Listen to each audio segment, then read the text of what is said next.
Hello students. तो आज हम क्लास 10th का मैथ्स का chapter number 1 real number start करते हैं। तो रियल नंबर में सबसे पहले क्या समझ लेते हैं, थोड़ा सा हम उसकी बेसिक टर्म्स क्या क्या होती हैं। होल नंबर्स किसे बोलते हैं, होल नंबर्स, नेचुरल नंबर्स और हमारे रैशनल नंबर्स और इरेशनल नंबर्स। ये सारे नंबर्स आप 9th क्लास में पढ़ते आते हैं। इसे साथ में हम देख लेते हैं रियल नंबर्स। साथ में रियल के साथ होता है हमारा इमेजिनरी नंबर्स। इमेजिनरी नंबर्स, तो ये सारे नंबर्स पहले समझ लेते हैं क्या क्या होता है, बेसिक टर्म्स। क्योंकि मैथ्स में कोई भी चीज़ कोई भी चैप्टर स्टार्ट करने से पहले हम ये टर्म्स पता होने बहुत जरूरी है। चैप्टर नाम भी हमारा रियल नंबर है तो पता तो होना चाहिए रियल नंबर क्या होता है। तो रियल नंबर हमारे पास क्या है, सबसे पहले होल नंबर समझते हैं। होल नंबर्स ऐसे नंबर्स जो हमारे पास 0, 1, 2, 3, 4, 5 एंड सो ऑन आगे से चलते रहते हैं, ये सारे हमारे होल नंबर्स हैं। नेचुरल नंबर भी बिल्कुल सेम होते हैं, बस थोड़ा सा उनमें डिफरेंस होगा कि ये numbers 1, 2, 3, 4, 5, 6 and so on. Zero इसमें नहीं आता, जीरो को नेचुरल नंबर में इंक्लूड नहीं किया जाता, जबकि होल नंबर में इंक्लूड किया जाता है। इसके बाद था हमारा रैशनल नंबर्स, यानी which can be right in the form of p upon q, यानी p अपॉन q की फॉर्म में कौन से नंबर आ सकते हैं। जस्ट एग्जांपल 3/2, 5/3, 7/1, 6/3 एटसेट्रा, कितने भी हो सकते हैं। देखो ये कैंसिल, यहाँ ये नंबर कैंसिल आउट हो सकता है, 3 1 जा 3, 3 2 जा 6, बट कैंसिल आउट होने के बाद भी कितना आ रहा है 2/1, यानी ये नंबर हमारे पास सारे कैसे हैं, रैशनल नंबर्स हैं। इसके बाद का अगर रैशनल ये नंबर्स है, यानी 5 एक नंबर कैसा है, ये भी एक रैशनल नंबर है, क्योंकि हम 5 को 5/1 लिख सकते हैं, जो कि ये क्या हमारा p और ये q, तो ये भी रैशनल नंबर है। तो सभी रैशनल है, तो फिर इरेशनल नंबर क्या होते हैं। तो इरेशनल नंबर को समझ लेते हैं, यानी ऐसे नंबर्स जिनकी वैल्यू आप बिल्कुल करेक्टली डिफाइन ना कर पाओ या करेक्टली कैलकुलेटेड ना कर पाओ। सपोज दैट पाई क्या होता है, 22/7 होता है। इसको अगर आप कैलकुलेट करके देखोगे तो 3.1426 ठीक है, इस टाइप से चलती रहती है। तो ये वैल्यू क्या होती है, हमारी इरेशनल नंबर्स होती हैं। और इसके एग्जांपल क्या हो सकते हैं, √3, √5, √7, ये सारे एग्जांपल इसके हो सकते हैं। बट √9 नहीं होगा, क्योंकि आप √9 को सोचो, √9 क्या होगा, 3 को क्या लिख सकते हैं, 3/1, दैट इज रैशनल नंबर। तो 9 is not a irrational, it is a rational number, and √4 is also a rational number। इसको हम रैशनल भी बोल सकते हैं। रियल तो वही होते हैं, रियल तो सारे नंबर हैं। इसके बाद रियल नंबर की बात कर लेते हैं। रियल नंबर्स क्या है, एक ऐसे नंबर्स जो रियलिटी में आपको जिनकी वैल्यू डिफाइंड है। जैसे कि रियल नंबर क्या होते हैं, इमेजिनरी नंबर आपको समझते पहले। मैथ्स में हमारे हमेशा फेवर चलता था 2x, 3y, 5z, 6x, ये नंबर लिए जाते हैं, ये नंबर लेट किए जाते हैं कि x यहाँ पर कुछ होगा, डिफाइन तो नहीं है ना, x क्या होगा, z क्या होगा, y क्या है, x क्या है। तो ऐसे नंबर सारे के सारे इमेजिनरी नंबर्स हैं, ठीक है। जबकि जो नंबर्स बिल्कुल क्लियर हैं वो सारे रियल नंबर्स हैं, यानी ये सब नंबर्स कैसे होंगे, हमारे रियल नंबर। तो रियल नंबर के लिए ये सारे नंबर्स रियल ही हैं। तो हम रियलिटी में जितने भी नंबर्स होंगे वो सब समझेंगे। अच्छा, साथ में इसके एक चीज़ और आती है हमारी, इंटीजर्स। तो इंटीजर्स क्या होते हैं, अब इंटीजर दो टाइप के होते हैं हमारे, मैं थोड़ा ऊपर यहाँ पर लेता हूँ। एक होता है पॉजिटिव इंटीजर और एक निगेटिव इंटीजर। इंटीजर को मेनली क्या बोलते हैं हिंदी में, पूर्णांक, मतलब जो वैल्यू पूरी हो, जो कंप्लीटेड हो वैल्यू। 3.1 नहीं होनी चाहिए, 3.1 क्या होती है, वो कंप्लीट नहीं है ना, 3 है ना 3 से ज़्यादा हो रहा है, बट 4 तक नहीं पहुँचा। यानी ऐसे नंबर्स जो बिल्कुल पूरे हैं, कंप्लीट हैं, वही हमारे इंटीजर्स होंगे।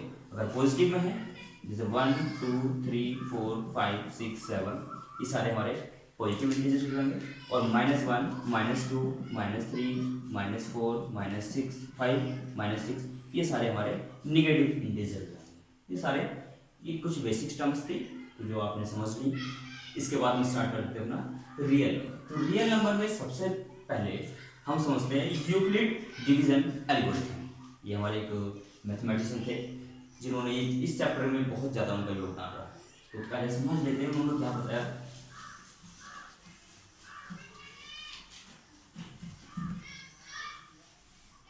तो Euclid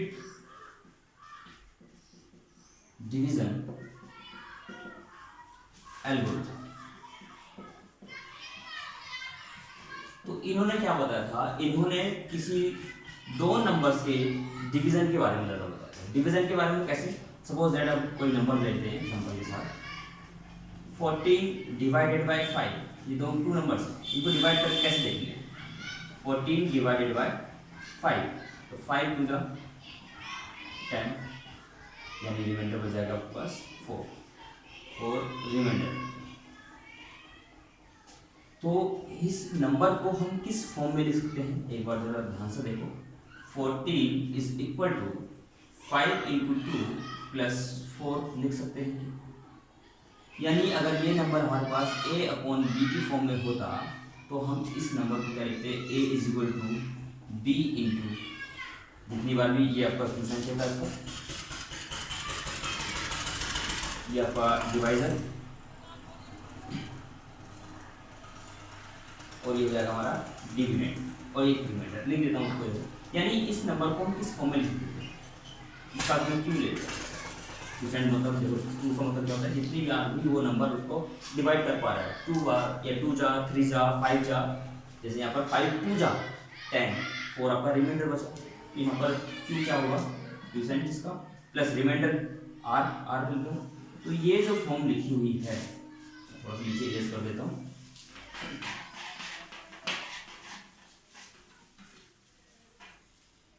a is equal to B into Q plus R, ये जो फॉर्म लिखी हुई है यही फॉर्म हमें दी थी यूक्लिड डिवीजन एल्गोरिथम की, यही एक फॉर्म है। ये हमारे जो मैथमेटिक्स थे इन्होंने इस फॉर्म के बारे में बताया था कि किसी भी जब क्या करते हैं, किसी नंबर्स को दूसरे नंबर से डिवाइड करते हैं तो क्यूसेंट, डिवाइजर, डिविडेंड और रिमाइंडर का जो एक का रिलेशन होता है, उनका रिलेशन इस फॉर्म में लिखा जाता है, B a is equal to B into Q plus are.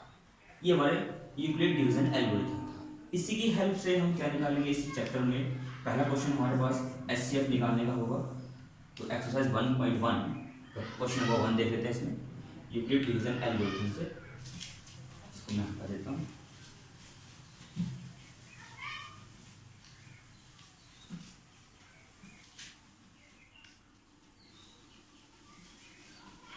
और भी थोड़ा खराब है, तो देख लेते हैं पहला question, use Euclid division algorithm. Question number 1,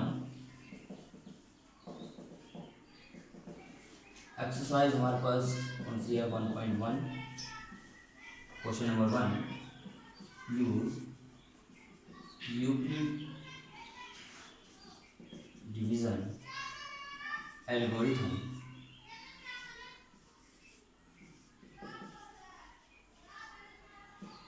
to find the HCF of question में HCF हो। तो 3 पार्ट्स हैं यहाँ पर, ए पार्ट इसका 135 एंड 225, 135 एंड 225। एक बात और बता दूँ आपको, हम यहाँ पर NCERT की बुक जो फॉलो कर रहे हैं, NCERT की बुक को फॉलो कर रहे हैं। NCERT बुक का 1.1 का क्वेश्चन नंबर 1 पहला पार्ट ए, यानी कुछ 2 नंबर्स गिवन है, इन 2 नंबर गिवन की हेल्प से आपको इन 2 नंबर्स का एचसीएफ निकालना है। अच्छा एक चीज और समझ लेते हैं, एचसीएफ और एक होता है एलसीएम, थोड़ा सा 2 नंबर डिफरेंसेस होता है, बच्चे बहुत ज़्यादा यहाँ कंफ्यूज हो जाते हैं। इसका मतलब क्या होता है, हाईएस्ट कॉमन फैक्टर, यानी दोनों टर्म से कितने कॉमन फैक्टर बन रहे हैं। जबकि एलसीएम का मतलब क्या होगा, लोएस्ट कॉमन मल्टीपल्स। तो मल्टीपल्स तो हमेशा ज़्यादा होते हैं, मल्टीपल्स में सपोज जस्ट 3 और 2 ये 2 नंबर्स हैं, तो इनका एचसीएफ अगर निकालना हो, देखो इसके फैक्टर क्या नंबर से क्या बनेंगे, 3 इंटू 1 लिख सकता हूँ उसको, और 2 को 2 इंटू 1। तो इसमें एचसीएफ क्या होगा, हाईएस्ट कॉमन फैक्टर तो 1 बन रहा है, केवल 1 क्या है इसके पास, हाईएस्ट कॉमन फैक्टर। तो एचसीएफ क्या आ जाएगा 1। जबकि अगर इसका एलसीएम निकालना है, लोएस्ट कॉमन मल्टीपल्स, तो मल्टीपल्स तो क्या होंगे, एक तो इसका ये जो कॉमन होता है 1 वो आता है, और बाकी जितने भी फैक्टर बचे हुए होते हैं वो सारे ले लेते हैं। 2 × 3 दैट इज कितना आ जाएगा, 1 2 = 2, 2 3 = 6। तो 6 इसका एचसीएफ होगा, यानी मल्टीपल्स, कॉमन मल्टीपल्स। तो मल्टीपल्स देखो, 2 का मल्टीपल 6 होता है, बिल्कुल होता है, 2 3 = 6, और 3 का मल्टीपल भी 6 होता है, 3 2 = 6। तो ये तो बेसिक सा क्वेश्चन था, नॉर्मल तरीके से फैक्टराइजेशन मेथड से इसके एचसीएफ और एलसीएम निकाल सकते हैं। किसी भी छोटा सा नंबर लिया मैंने आपको समझाने के लिए। यहाँ पर ये कुछ बड़े नंबर्स हैं जिनका आपको एचसीएफ निकालना है by using Euclid division algorithm. तो कैसे करते हैं सॉल्व, देख लेते हैं इस क्वेश्चन को जल्दी से। इसको हटा देता हूँ। तो आप सबसे पहले देखेंगे बड़ा नंबर कौन सा है, 225, बस बड़ा नंबर है।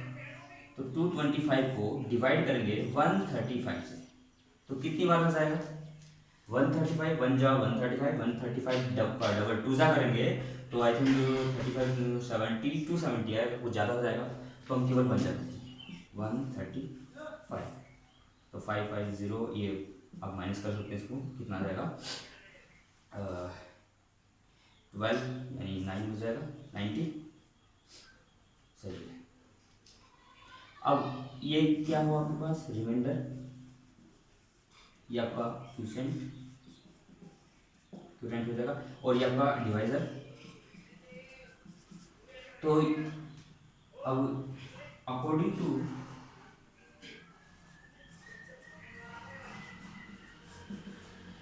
Euclid division algorithm